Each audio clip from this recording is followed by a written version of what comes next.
Peraí, sim. Ok, boa tarde.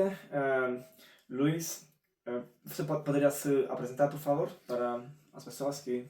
Perfeito, Stefano. Meu nome é Luiz Gabriel Maluf, eu sou brasileiro, sou músico, sou historiador Uhum, e estudei o fandango durante o meu período de graduação, uhum, que é o fandango caiçara, desenvolvido no estado do Paraná, uhum. Brasil. E eu estou muito feliz aqui com o convite, eu agradeço o seu convite por estar vindo aqui no teu podcast, falar um pouquinho sobre o fandango, que é tão importante para a identidade Uhum. cultural do povo do meu estado do Paraná no Brasil, falar um pouco sobre a minha carreira artística e um pouco sobre o meu país. Eu agradeço, Stefano. Eu também agradeço porque você aceitou o convite e, como você sabe, eu fiquei encantado com a música. Para mim foi algo novo. A gente aqui na Europa tem estilos que são parecidos, mas quando eu vi você cantando, fiquei, como disse, encantado e para mim é um prazer ter você aqui e conhecer sobre você e sobre esse estilo de música que para mim é fascinante. Muito obrigado de novo e vamos começar. Vamos lá, obrigado, agradeço. Então, o que é o fandango? O fandango é uma manifestação cultural, Uhum, né? Nasceu no estado do Paraná, no litoral do estado do Paraná.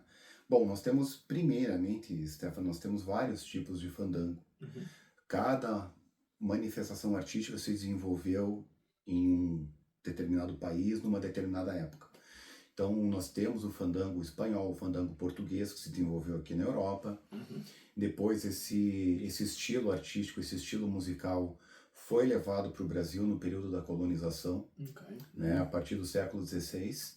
E nós temos no Brasil o fandango, nós temos o fandango no Nordeste do Brasil, nós temos fandango quilombola. Quilombolas são as comunidades de negros escravos que se formaram na época do Brasil colônia, quando estes negros não aceitavam a escravidão, Uhum, a situação de escravidão, então eles fugiam e montavam comunidades autônomas uhum. no interior do Brasil. Hoje nós temos milhares de comunidades quilombolas remanescentes ainda. Ok. Também existe a manifestação do fandango entre as comunidades quilombolas, mas eu estudei o fandango quando eu fiz a minha faculdade de História e o meu estudo foi baseado no fandango caiçara.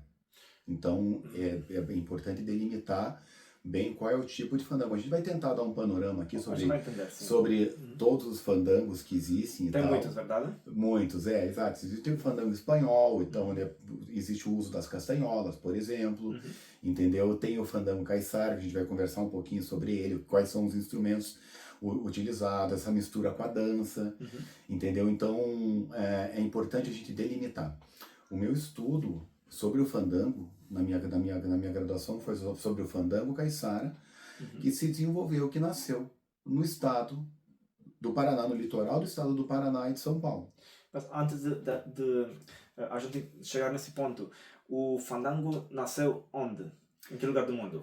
Foi Brasil? Não foi Brasil? Foi Não. Okay. Assim, foi na Península Ibérica. Os primeiros registros de fandango nós temos em Portugal e Espanha, certo? E depois o europeu, a partir da colonização, levou esse estilo, esse estilo artístico, musical, para o Brasil, e lá ele tomou uma nova forma, certo?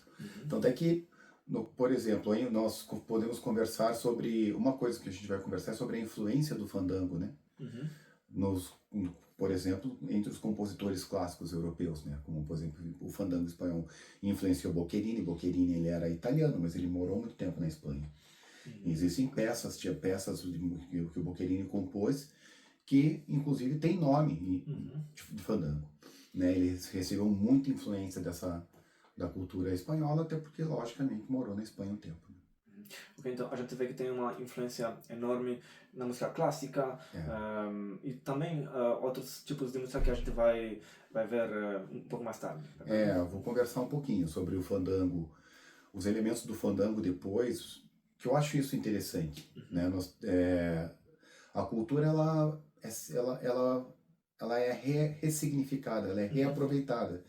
Então, vários elementos do fandango são utilizados hoje em bandas da atualidade. Por exemplo? Jazz, ok, sim. né? Como, por exemplo, eu não tenho como falar do fandango caiçara, do fandango do meu estado do Paraná, sem citar Se for o caso de fazer essa ponte entre o fandango originário e tal, com a sua ressignificação hoje por grupos atuais, eu tenho uma banda que inclusive é um grande amigo meu, que é o Ulisses Galeto, e a Grace Torres, que é minha prima. Eles têm um grupo que se chama Grupo Fato, e eles se apropriaram demais do fandango nas suas composições. Então, até instrumentos do fandango eles utilizam nos seus shows, incorporaram nas suas composições, que eu acho que isso é muito bacana. A gente não tem que ter... Eu acho que a arte, a gente tem que dar liberdade para a arte se manifestar. A gente não tem que ficar alimentando um saudosismo de não, tem que deixar a arte intocada, ela não pode mudar do jeito que ela nasceu. Entendeu? Porque o fandango caiçara, ele tem seus traços, né? Por exemplo, quando começou, tem registros ou documentos que falam como foi no início e como está hoje em dia? Sim. Então vamos lá. Pensando no fandango caiçara, eu estudei o fandango caiçara já na época contemporânea, nos anos 80 e 90.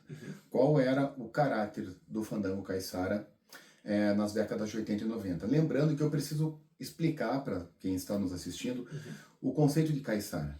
Quem é o povo caiçara? O caiçara é uma mistura do índio, basicamente dos índios carijós, que era a etnia indígena que habitava o litoral do Paraná na época do período da colonização. Tá, então, o estado do Paraná foi colonizado ali a partir de 1530, com os europeus chegando. Nós temos uma cidade litorânea no estado do Paraná que se chama Paranaguá. Curitiba, hoje, que é a capital do Paraná, ultrapassou Paranaguá em número de habitantes, em importância. Apesar que Paranaguá tem uma importância econômica grande também, porque hoje em dia tem o Porto de Paranaguá, que é